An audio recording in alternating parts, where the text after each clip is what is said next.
नमस्कार। अर्थ मैटर्स के एक और एपिसोड में मैं माइक पांडे आप सबका स्वागत करता हूं। आज अर्थ मैटर्स के इस स्पेशल एपिसोड में हम एक ऐसे विषय पर चर्चा करेंगे जिसे लेकर आज पूरी दुनिया में बहुत ज़्यादा चिंता बनी हुई है। यह है पानी की भारी कमी। पृथ्वी पर मौजूद हर जीव को जिंदा रहने के लिए पानी चाहिए। पानी हम सबको जीवन देता है, पर बदकिस्मती से अंधाधुंध विकास और बढ़ती आबादी के कारण प्रकृति का यह संतुलन बिगड़ गया है और पानी की कमी महसूस की जाती है।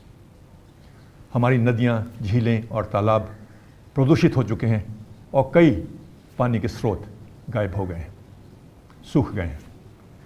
ज़मीन से हद से ज़्यादा पानी निकाला जा रहा है और हम अपने आप को खतरनाक मुसीबत की ओर ले जा रहे हैं।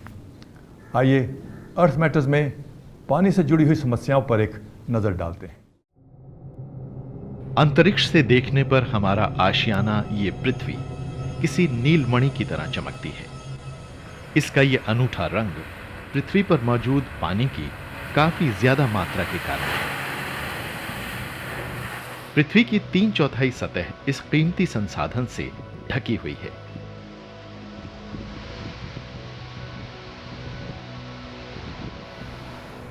पानी की गैर मौजूदगी में इस ग्रह पर जीवन बचेगा ही नहीं।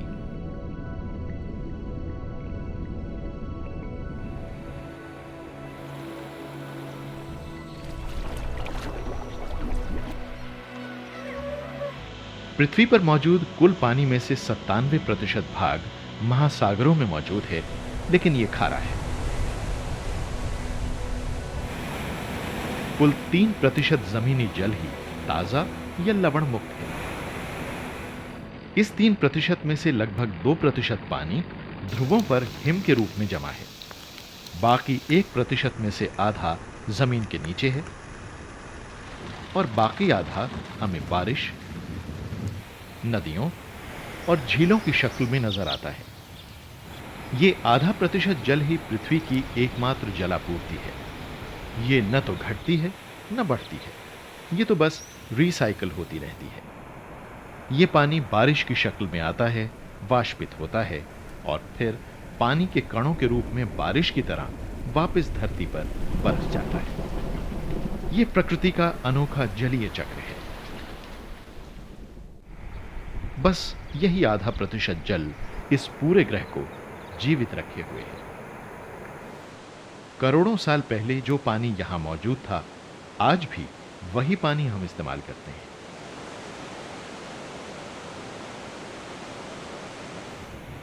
पानी जीवन देने वाला प्रकृति का सबसे मूल्यवान संसाधन है।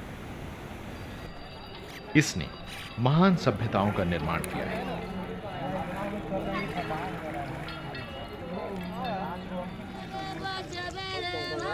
पानी कृषि के लिए भी जरूरी है और हमारी रोजी रोटी के लिए भी। लेकिन जीवन देने वाला यह संसाधन दुर्लभ है। पानी की कमी की मुख्य वजह है इसका बेवजह और गलत इस्तेमाल। इसे विकास के नाम पर प्रदूषित और बर्बाद किया जाता है।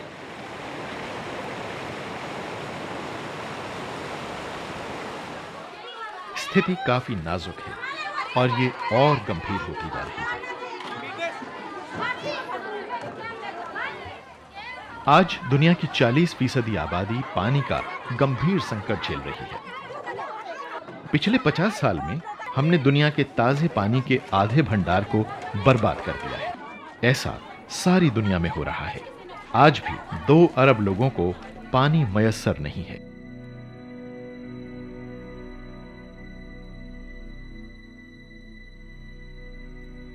हर साल गर्मियों के मौसम में भारत के काफी बड़े हिस्सों में सूखा पड़ता है। भारत में पानी के सबसे बड़े स्रोत हैं हिमालय के ग्लेशियर, जो लगातार सिकुड़ते जा रहे हैं। कई इलाकों में तो बड़ी बड़ी झीलें हमेशा के लिए सूख गई हैं। हमारी विशाल और अब भी बढ़ रही जनसंख्या देश के ताजे पानी के संसाधनों पर जबरदस्त दबाव डाल रही है। अंदाजे के मुताबिक 2020 तक भारत में पानी की मांग इसकी आपूर्ति के सभी स्रोतों से आगे निकल जाएगी और इसके नतीजे में हमें और कम पानी नसीब होगा।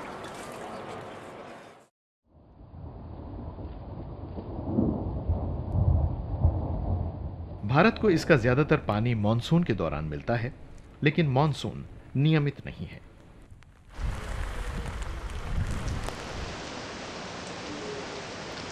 किसी साल तो खूब बारिश होती है और किसी साल मॉनसून हमसे मुंह फेर लेता है।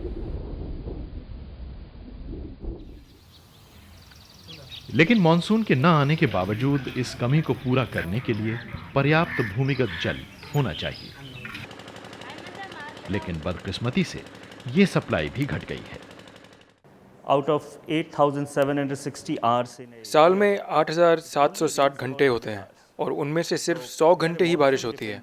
यानी हमारा देश मानसून पर निर्भर है। अर्थव्यवस्था मानसून पर ही टिकी है। देश के कुछ हिस्से ऐसे हैं जहां बारिश बहुत होती है, जैसे कि ब्रह्मपुत्रा बेसिन, मगर कुछ हिस्सों में बारिश बहुत कम होती है। यानी बारिश की अवधि को लेकर समस्या है और उसके स्थान को लेकर भी समस्या है। इसी वजह से भारत को भूजल पर निर्भर करना पड़ता है, क्योंकि सतह पर तो पर्याप्त जल है ही नहीं। because there isn't enough surface water available. खेती के कारण भारत के ज्यादातर हिस्सों में भूजल का स्तर खतरनाक ढंग से गिर गया है। हमारे देश की ज्यादातर जमीन की उर्वरा शक्ति घट चुकी है। इस पर जब भूजल का अंधाधुंध इस्तेमाल किया जाता है तो बारिश में सालाना थोड़ी सी कमी भी गंभीर सूखे की वजह बन सकती है। भारत का लगभग 68% हिस्सा सूखे की आशंका वाला है। इसकी वजह से फसल को व्यापक नुकसान हो सकता है। हजारों मवेशियों की मौत हो सकती है, साथ ही बहुत से लोगों की जानें जा सकती हैं और उन्हें अपनी जगह छोड़नी पड़ सकती है।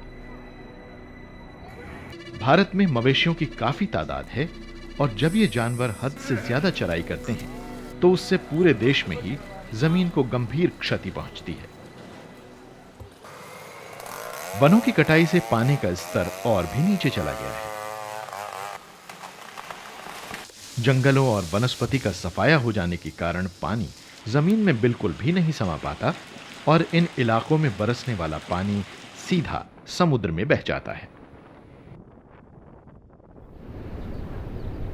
इससे मिट्टी का भी भारी कटाव हो रहा है।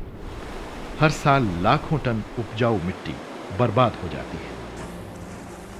इस मिट्टी की वजह से हमारी नदियों की गहराई घट रही है, जिससे बारिश के महीनों के दौरान इनमें बाढ़ आ जाती है। तो इस समस्या का हल क्या है? हमसे कहां गलती हुई?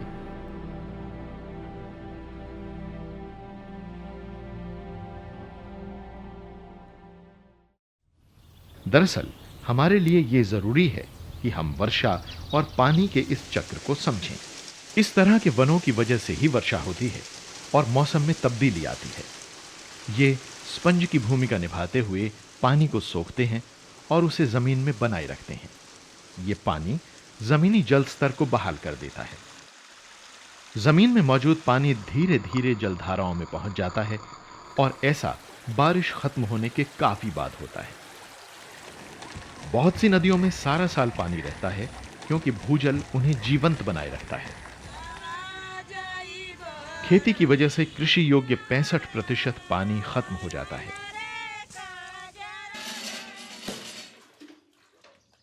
अभी कुछ ही दशक पहले तक बहुत से गांवों में कई तालाब और पानी के भंडार थे। इन तालाबों से पानी की लगातार सप्लाई होती रहती थी, कुएं भर जाते थे और आसपास के जल स्रोत पानी से गुलजार रहते थे। यहां तक कि राजस्थान जैसे रेगिस्तान में भी वक्त की कसौटी पर खरी उतरी पानी को इकट्ठा करने की पारंपरिक प्रणालियां लोगों की जीवन रेखा थीं, लेकिन बदकिस्मती से अब ये मौजूद नहीं है। सरकार ने पाइप के जरिए पानी सप्लाई करना शुरू कर दिया है, जिसके कारण इन पारंपरिक तरीकों की अनदेखी हुई है। राजधानी दिल्ली से तो विशाल यमुना नदी होकर बहती है, फिर भी सरकार लोगों की पानी की मांग पूरी करने में नाकाम रही है। दिल्ली के कुछ इलाकों में पानी हर रोज कुछ ही घंटों के लिए आता है, जबकि कुछ इलाकों में तो ये आता ही नहीं है। 5 बजे लाइन लगाते हैं, 6 बजे नलका आती है, 10 बजे तक चलती है, फिर भी कभी पूरा पड़ती है कभी नहीं पड़ती है। गर्मी का मौसम है, पानी कम पड़ जाती है। ऐसा मामूली टाइम में तो उतना कम नहीं पड़ती है, गर्मी में तो परेशानी है, टैंकर भी आती है, फिर भी पानी नहीं पूरा पड़ती है। पानी के बंटवारे के मामले में भी काफी भेदभाव है। होटलों को प्रतिदिन प्रति कमरे के हिसाब से 1500 लीटर पानी दिया जाता है, जबकि शहर के कुछ सबसे गरीब इलाकों में सिर्फ 10 लीटर पानी प्रतिदिन ही उपलब्ध है। जैसे जैसे दुनिया में ताजे पानी की प्रति व्यक्ति उपलब्धता कम होती जा रही है और इसकी मांग बढ़ रही है, झगड़ों का बढ़ना तय है। पानी को लेकर युद्ध होने की जो आशंकाएं जाहिर की जा रही थी, वो एक वास्तविकता बनती जा रही है। The inequity जल आपूर्ति के मामले में असमानता इतनी ज़्यादा है कि आबादी के कुछ हिस्सों को प्रति व्यक्ति प्रतिदिन 500 लीटर तक पानी मिल जाता है, जबकि शहरों में अधिकतर लोगों को प्रति व्यक्ति प्रतिदिन 50 लीटर से भी कम पानी मिलता है। तो ज़रूरत ऐसी बुनियादी सुविधाएं विकसित करने की है जो समानता सुनिश्चित करें, जो ये सुनिश्चित करें कि हर किसी को अपनी ज़रूरतें पूरी करने के लिए पानी मिले, जो शुद्ध भी हो। हमारे ज़्यादातर शहरों और ग्रामीण इलाकों में ऐसी बुनियादी सुविधाएं आज भी मौजूद नहीं हैं। rural areas. गर्मियों के दौरान सरकार हर किसी को पानी मुहैया कराने की जी तोड़ कोशिश करती है, लेकिन पानी की पर्याप्त मात्रा ही नहीं होती। पानी की कमी वाले इलाकों में टैंकर भेजने पड़ते हैं। भारत के देहाती इलाकों में भी हालात बेहतर नहीं है। पाइप के जरिए पानी को काफी दूर से बोरवेल से लाया जाता है, लेकिन इसकी मात्रा इतनी नाकाफी होती है कि भारी मांग पूरी नहीं हो पाती। टैंकरों द्वारा उपलब्ध कराए जाने वाले पानी को पाने के लिए महिलाओं को मीलों पैदल चलना पड़ता है। जब पानी के ये माध्यम भी सूख जाते हैं या खत्म हो जाते हैं, तो और कोई सहारा नहीं होता।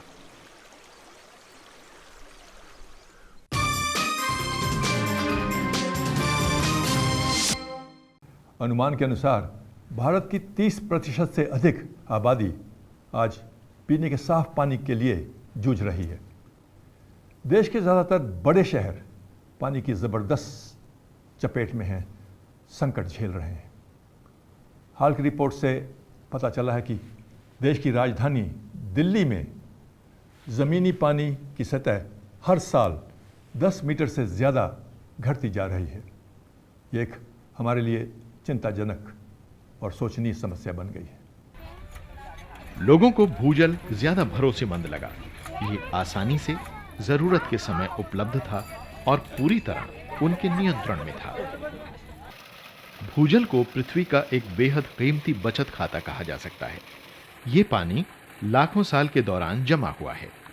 ये पृथ्वी की खुशहाली के लिए जरूरी है और इंसान के लिए एक भरोसेमंद स्रोत है। देश में नलकूपों के जरिए होने वाली सिंचाई में जबरदस्त बढ़ोतरी हुई है और यहां लाखों बोरवेल खोदे गए हैं। इस कारण जो इलाके खेती के हिसाब से कभी उपजाऊ थे, वहां भूजल सूख गया है। दिल्ली के लगभग हर घर में पंप से भूजल निकाला जा रहा है। नतीजतन राजधानी के कुछ हिस्सों में पानी का स्तर हर साल करीब 33 फुट गिरता जा रहा है। अगर पानी का मौजूदा दर पर इस्तेमाल जारी रहा तो एक अंदाजे के मुताबिक सन 2015 तक दिल्ली में भूजल खत्म हो जाएगा। If you see the central groundwater map for Delhi, अगर आप दिल्ली का केंद्रीय भूजल मानचित्र देखें तो आप समझ जाएंगे कि दिल्ली का दक्षिणी हिस्सा सबसे बुरी हालत में है। यहाँ भूजल का स्तर अपने ग्राउंड वाटर लेवल से भी 60 मीटर नीचे जा चुका है। ऐसा इसलिए क्योंकि पूरे शहर में पानी का प्रबंधन ठीक नहीं है। आपूर्ति और मांग में बड़ा अंतर है। लोगों को क्योंकि पीने का पानी नहीं मिलता, इसलिए वो काफ़ी हद तक भूजल पर निर्भर करते हैं। they actually depend greatly on this groundwater. जल प्रदूषण भी इस सिलसिले में एक प्रमुख समस्या है। हमारे देश की सभी नदियां कस्बों और शहरों के नजदीक वाले हिस्सों में बुरी तरह प्रदूषित हैं। गंदा पानी, बिना ट्रीट किया हुआ सीवेज और औद्योगिक कचरा हमारी नदियों में दाखिल हो जाता है। यमुना नदी जिस जिस शहर या कस्बे से होकर बहती है, उसके प्रदूषक तत्वों को अपने भीतर समोती जाती है। हर साल करीब 10 लाख बच्चे डायरिया जनित और आंतों की बीमारी के कारण दम तोड़ देते हैं। बच्चों और शिशुओं के लिए जल जनित रोग एक चिंता का विषय है, क्योंकि अगर इनका इलाज ठीक से नहीं हो पाया तो ये जानलेवा हो सकते हैं। उचित और सुरक्षित पीने का पानी ना होने से बच्चों को डायरिया और गैस्ट्रोएंटेराइटिस हो सकते हैं, जिससे बहुत कम समय में ही डिहाइड्रेशन होने का खतरा रहता है। हम जो पानी इस्तेमाल करते हैं उसका ज्यादातर हिस्सा जंगलों से उत्पन्न नदियों और झीलों से हासिल होता है या फिर वनों से जमीन में पहुंचने वाले पानी से मिलता है। इस बात की फौरी जरूरत है कि हम अपने बाकी बचे वनों को बचाएं और जहां कहीं भी संभव हो और पेड़ लगाकर वनों को और सघन बनाएं। पानी की रिसाइकलिंग और वाटर हार्वेस्टिंग जैसे कदमों को फौरन अमल में लाने की जरूरत है। अगर आपके पास 1 हेक्टेयर ज़मीन है और सिर्फ 100 मिलीमीटर बारिश होती है, तो 1 हेक्टेयर की गुणा 100 मिलीमीटर की बारिश से करें तो मात्रा बनती है 10 लाख लीटर पानी। यानी आप बारिश के इतने पानी की हार्वेस्टिंग कर सकते हैं। हमारे पूर्वज सैकड़ों साल पहले जो कुछ किया करते थे, बारिश के पानी का संचयन उससे अलग नहीं है। हमें तो बस इस प्रणाली को सुधारना होगा, इसे नई शक्ल देनी होगी और अमल में लाना होगा। हमें ये सुनिश्चित करना होगा कि औद्योगिक इस्तेमाल के लिए नदियों से जो भी पानी लिया जाए उसे रिसाइकल करके शुद्ध किया जाए और तब उसे वापस नदियों में छोड़ा जाए।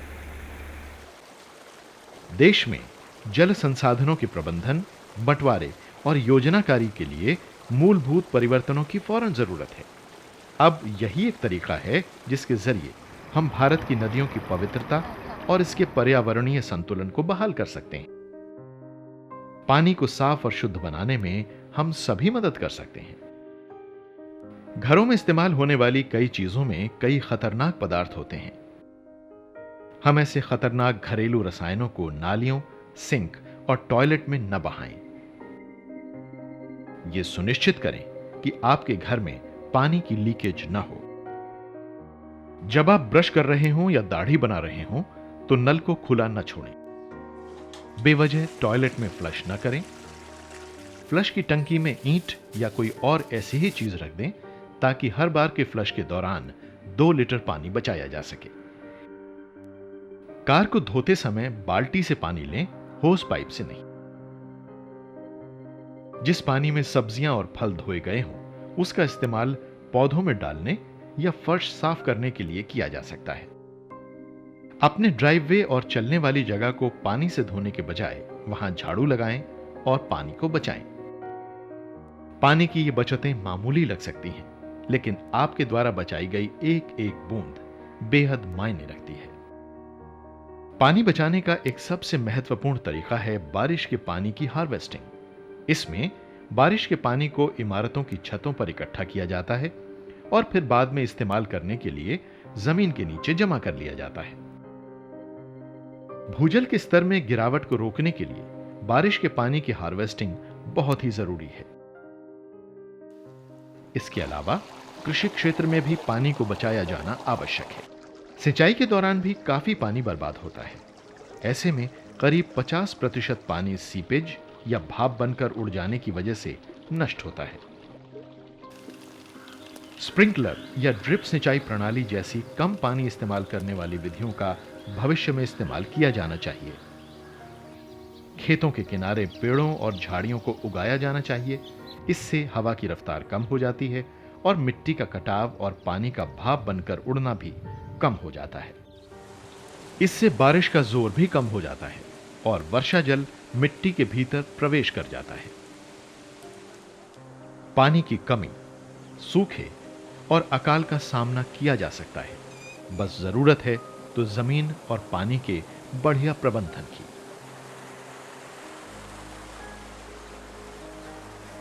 हमें प्रबंधन और इस्तेमाल ठीक से करना चाहिए।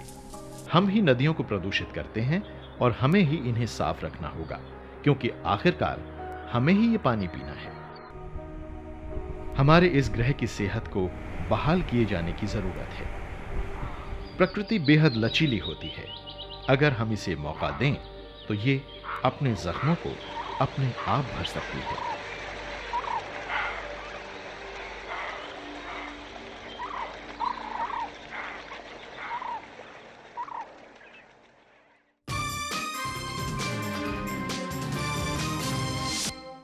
आंकड़ों और विशेषज्ञों के मुताबिक पृथ्वी पर आज लगभग 1 अरब लोग ऐसे हैं जिनको पीने का साफ और सुरक्षित पानी उपलब्ध नहीं है, और यह माना जाता है कि अगले 50 वर्षों में ये संख्या 3 अरब से भी ज़्यादा हो जाएगी।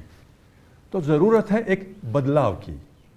घर हो, दफ्तर या खेत, पानी की हर बूंद बचाने का प्रयास करें। इसी तरह हम अपने भविष्य के लिए पानी बचा सकते हैं।